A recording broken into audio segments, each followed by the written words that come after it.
আপনাকে আমি 2000 বছরের ইতিহাস এই 20 মিনিটে বলে শেষ করে দেব। কত হাজার বছর? 2000 বছর। ইহুদি কারা? ইহুদি আর বনু ইসরাইল কি এক? উত্তর না। ভালো করে কথাগুলো শোনেন, এগুলো বই পড়তে অনেক সময় লাগবে আপনার, এবং ঘাটাঘাটি করতে অনেক সময় লাগবে, খুব অল্প সময় বুঝে নেন। ইহুদি বনু ইসরাইল এক নয়। বনু ইসরাইল কাদেরকে বলা হয়? ইব্রাহিম আলাইহিস সালামের ছেলে, এক ছেলের নাম ইসমাইল, এক ছেলের নাম ইসহাক। ঠিক আছে? ইসমাইল আলাইহিস সালাম থাকেন মক্কায়, সেখানে তাকে কেন্দ্র করে একটা সভ্যতা। এই বংশে সর্বশেষ নবী মুহাম্মদ সাল্লাল্লাহু আলাইহি ওয়াসাল্লামের জন্ম। তার মানে আমরা বনু ইসমাইল। আমরা কারা? বনু ইসমাইল। আমরা মুহাম্মদ সাল্লাল্লাহু আলাইহি ওয়াসাল্লামের কওম, উম্মাহ। আর এইদিকে আরেক ছেলের নাম হচ্ছে ইসহাক, যিনি থাকেন ওই শামে, ওই প্যালেস্টাইনে, ওই জেরুজালেমে, ওই জায়গায়, ওটা শাম। ঠিক আছে? এবং ওখানে তিনি তার বংশ বিস্তার হচ্ছে। তার ছেলের নাম হলো ইয়াকুব। কি নাম? ইয়াকুব আলাইহিস সালামের আরেক নাম হলো ইসরাইল। ইয়াকুব আলাইহিস সালামের আরেক নাম কি? ইসরাইল। এবং তার সন্তানদেরকে বলা হয় বনু ইসরাইল। তার সন্তান অনেক। এই সন্তানদের মধ্যে একজনের নাম ইউসুফ। ঠিক আছে? তারপরে আসছে পরে ইউনুস। এই বনু ইসরাইলের মধ্যেই দাউদ, মূসা, সুলাইমান, ঈসা ইবনে মারিয়াম। বলা হয় 1,24,000 নবী রাসূলের মধ্যে বেশিরভাগই এখানে এসেছে। তাহলে বনু ইসরাইল বলা হচ্ছে এই কওমটাকে। তা ওদের নাম বনু ইসরাইল থেকে ইহুদি হলো কখন? যখন তারা ঈসা আলাইহিস সালামকে স্বীকার করলো না তখন। ঈসা আলাইহিস সালাম কি তাদের মধ্যে আসেন নাই? সেই ঈসা আলাইহিস সালামকে যখন তারা অস্বীকার করলো, তখন তাদের নাম আল্লাহ পাক এই বনু ইসরাইল থেকে পরিবর্তন করে হাদু দিয়েছেন কোরআনে।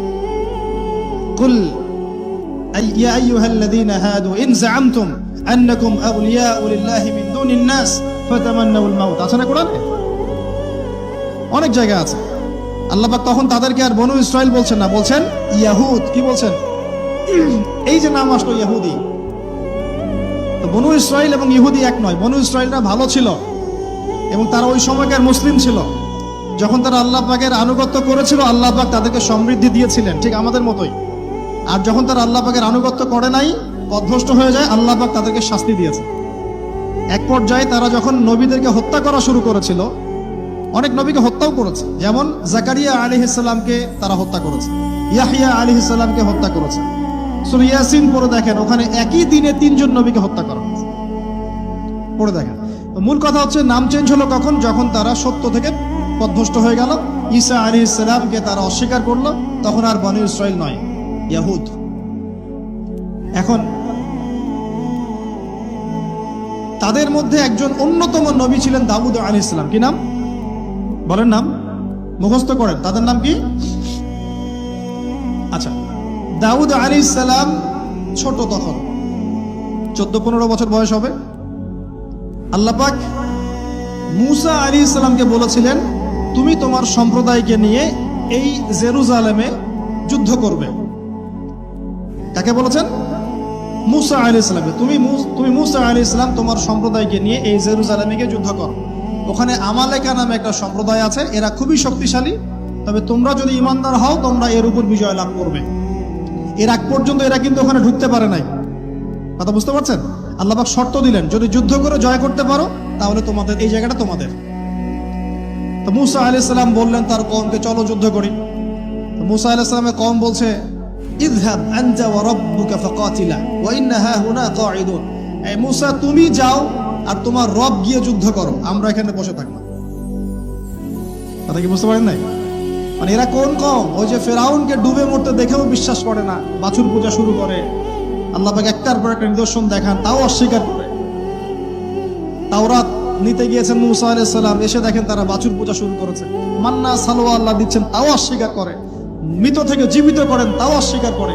শেষমেশ বলে বসলো যে ইয়া মূসা লান নুমিনা লাকা হাত্তা নারাল্লাহ জাহরা। হে মূসা, আমরা তোমার প্রতি বিশ্বাস করব না যতক্ষণ আল্লাহকে সামনে দেখাচ্ছ আমাদের চোখ দিয়ে। এটা সেই জাত যে নবীদেরকে এত কষ্ট দিয়েছে। মূসা আলাইহিস সালাম যখন বললেন চলো, আল্লাহ পাক যুদ্ধের কথা বলেছেন, ওটা যুদ্ধ করে জয় করতে পারলে আমাদের হয়ে যাবে। তো বলছে ওখানে আমালেকা সম্প্রদায় আছে এত বড় শক্তিশালী, তুমি যাও, তোমার রব গিয়ে যুদ্ধ করো, আমরা এখানে বসে আছি। আর আমাদের নবী মুহাম্মদ সাল্লাল্লাহু আলাইহি ওয়াসাল্লাম যখন বদরের মাঠে 313 জনকে নিয়ে পরামর্শ করছেন কি করব, যুদ্ধ করব কি না, তখন আমাদের মুসলিম সেনা বাহিনীর মধ্যে যে সাহাবীরা ছিলেন, সাদ বিন মুয়াজ রাদিয়াল্লাহু আনহু, তিনি বলছিলেন, ইয়া রাসূলুল্লাহ সাল্লাল্লাহু আলাইহি ওয়াসাল্লাম, আপনি আমাদেরকে নিয়ে বদরের মাঠ কেন, যদি উত্তাল সাগরেও ঝাঁপ দিতে চান আমরা সেখানেও ঝাঁপ দিব। কত পার্থক্য, তাই না? তিনি বলছিলেন যে আমরা সেই কথা আপনাকে বলবো না যেই কথা মূসা আর কওম মূসাকে বলেছে, বরং আপনি যদি আদেশ করেন আমরা উত্তাল সাগরেও ঝাঁপ দিতে পারি। এমনি এমনি তো বদরের যুদ্ধ আসে নাই, বিজয় আসে নাই, এইসব ইমানের কারণে এসেছে। এখনো কি এই মাজলুম ভাইরা উত্তাল সাগরে ঝাঁপ দেয় নাই? তারা তাই করছে। ওইদিকে আসছি আমি পরে, এই জায়গাটা একটু বোঝেন। তো যুদ্ধ তারা করলো না, যুদ্ধ করলো না। আল্লাহ পাক শাস্তি দিলেন। কি শাস্তি? 40 বছর আল্লাহ পাক ওদেরকে একটা জায়গায় ঘুরপাক খাওয়ানো শুরু করলো। সকালে উঠে একটা পাহাড়কে কেন্দ্র করে ঘুরতো, সন্ধ্যায় এসে আবার সেই জায়গায় থেমে যায়। এটাকে বলা হয় তিহ উপত্যকার 40 বছরের শাস্তি। সূরা বাকারার মধ্যে দলিল আছে। এবার মূসা আলাইহিস সালামের জীবনটা শেষ, উনার হায়াত শেষ, উনি চলে গেলেন আল্লাহর কাছে। পরবর্তীতে নবী হলেন ইউশা বিন নুন।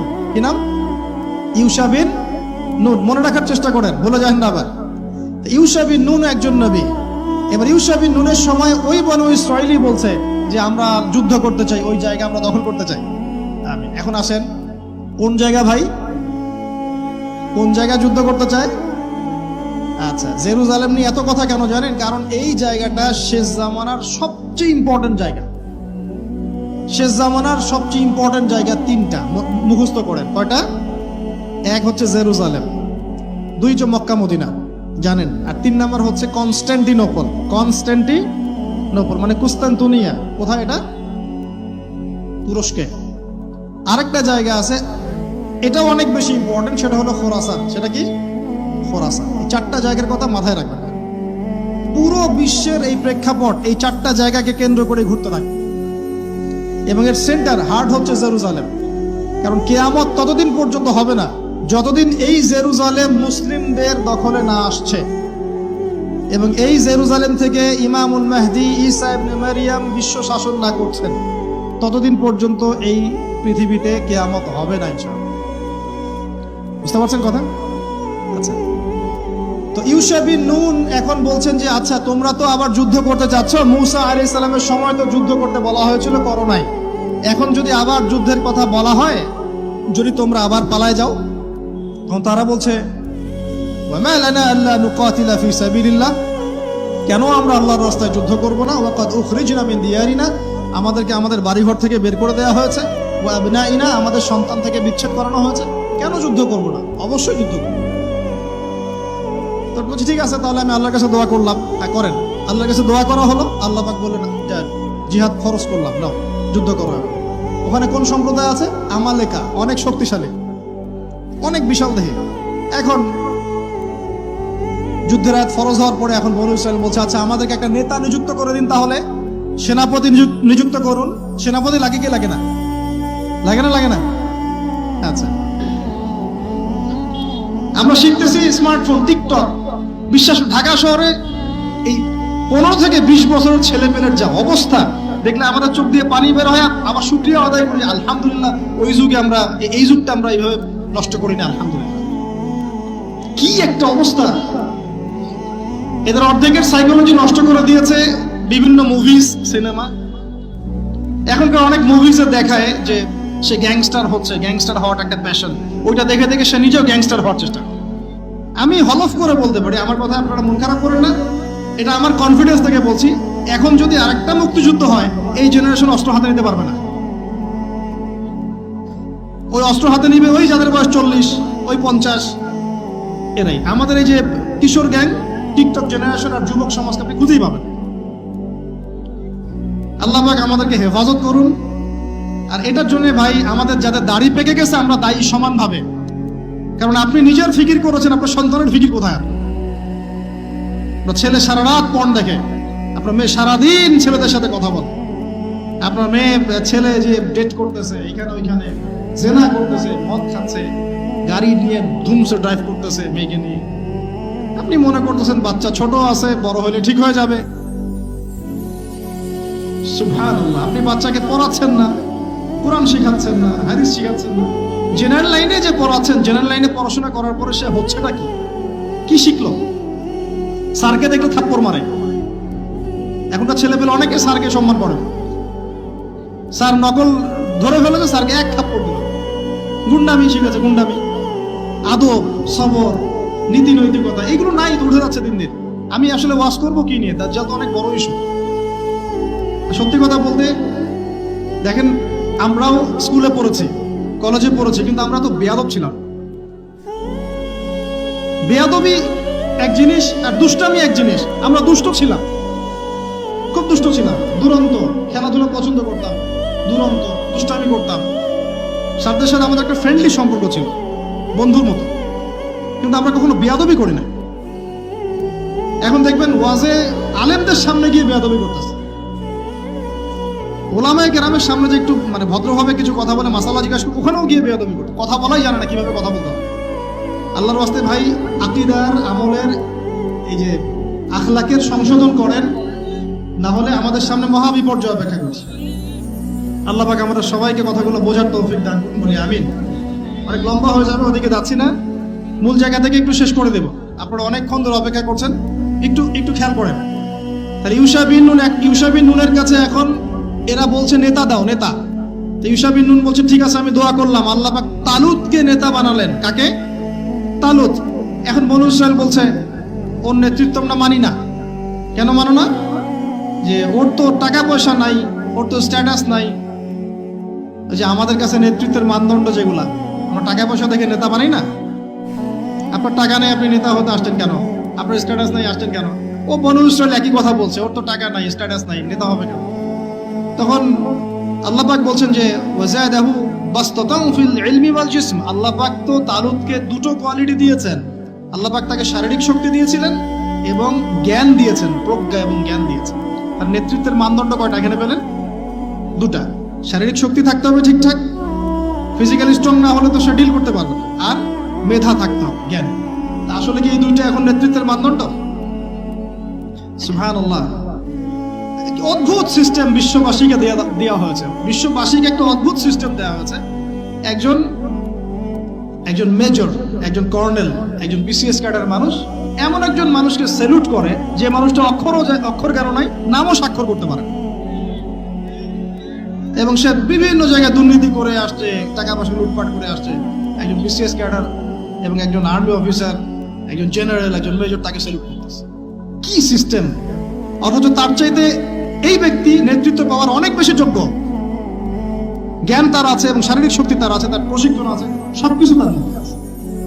কি সিস্টেম বিশ্ববাসীকে দেওয়া হয়েছে! সুবহানাল্লাহ। আমি ফিলোসফিও পড়েছি অনেকদিন।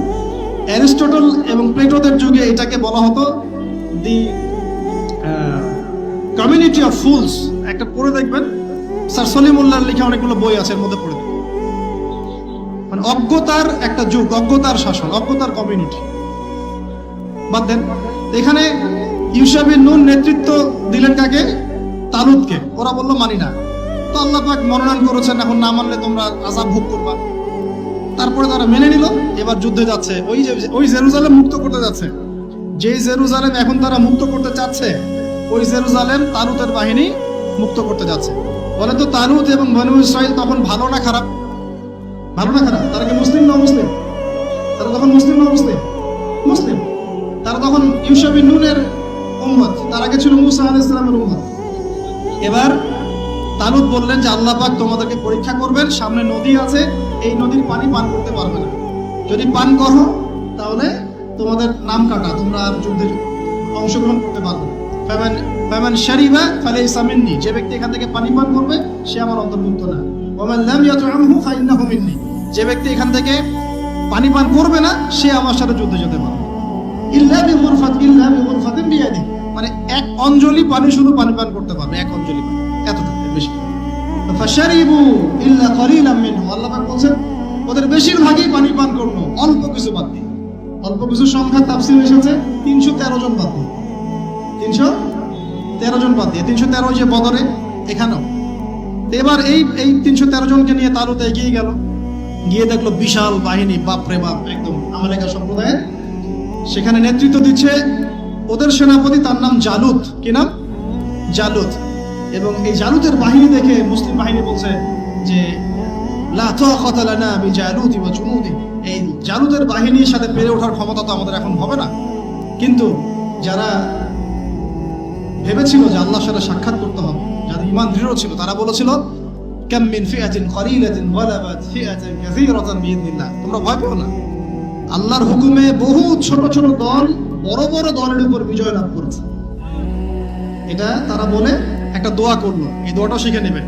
তারা একটা দোয়া করলো, তারা বলল রব্বানা আফরিগ আলাইনা সাবরান ওয়া সাব্বিত আকদামানা ওয়ানসুরনা আলাল কওমিল কাফির। আর আল্লাহ পাক বলেন ফাহাজামু বিইذনিল্লাহ, আল্লাহ পাকের হুকুমে তারা এই মাত্র 313 জন নিয়েই জালুতের বিশাল বাহিনীকে পরাজিত করে। বুঝতে পারছেন? এবং এই বাহিনীতে দাউদ আলাইহিস সালামও ছিলেন, তখন তিনি ছোট। এই জালুতকে হত্যা করেছে দাউদ আলাইহিস সালাম। হ্যাঁ, ওয়াকাতালা দাউদ জালুত, দাউদ আলাইহিস সালাম জালুতকে হত্যা করলেন। কিভাবে হত্যা করলেন সেটা আসছে যে এই গুলতি নিক্ষেপ করেছিল দাউদ আলাইহিস সালাম, আর তার চোখে গিয়ে লাগে জালুতের, এতেই জালুত মারা যায়। তো এখন মূল কথাটা হচ্ছে, দেখুন এই বনু ইসরাইল এই যুদ্ধে জয়লাভ করে এই বাইতুল মুকাদ্দাস বা জেরুজালেম জয় করলো। এই যে তারা প্রথমবার এখানে ঢুকলো, এর আগ পর্যন্ত কিন্তু ঢুকতে পারে না। এবার আল্লাহ পাক তাদেরকে বললেন, তোমরা এখানে যদি আমার আদেশগুলো মেনে চলো, এই জায়গা তোমাদেরই, তোমরা এখানে থাকবে। কিন্তু যদি তোমরা আদেশ না মানো, আমার বিরুদ্ধাচরণ করো, তোমাদেরকে এখান থেকে বের করে দিবে। আর আল্লাহ পাক এটা বলেও দিলেন, ইল্লা তুফসিদুন্না ফিল আরদি মাররাতাইন, তোমরা কিন্তু দুইবার সীমা লঙ্ঘন করবা, আমি কিন্তু সতর্ক করছি তোমাদের। কয়বার? দুইবার। এবার দাউদ আলাইহিস সালামের সময় তারা খুব সুন্দর ছিল, একদম রুলিং স্টেট। বলা হয় যে দাউদ আলাইহিস সালামের সময় তারা ওই জেরুজালেম থেকে বিশ্বকে শাসন করেছে। ঠিক আছে? দাউদ আলাইহিস সালামের পরে আসলো তার ছেলে সুলাইমান, নাম কি? সুলাইমান আলাইহিস সালাম। এই সময় আরো সমৃদ্ধি লাভ করলো, এত সমৃদ্ধি যে বাতাসের উপর নিয়ন্ত্রণ। জিনরা ডুবুরির কাজ করে পাথর এনে দেয়, জিনরা ডুবুরির কাজ করে মণিমুক্তা এনে দেয়। জিনদেরকে দিয়ে এই যে বাইতুল মুকাদ্দাস তিনি নির্মাণ করালেন আবার, তাই না? এই যে বাইতুল মুকাদ্দাসের কথা হচ্ছে,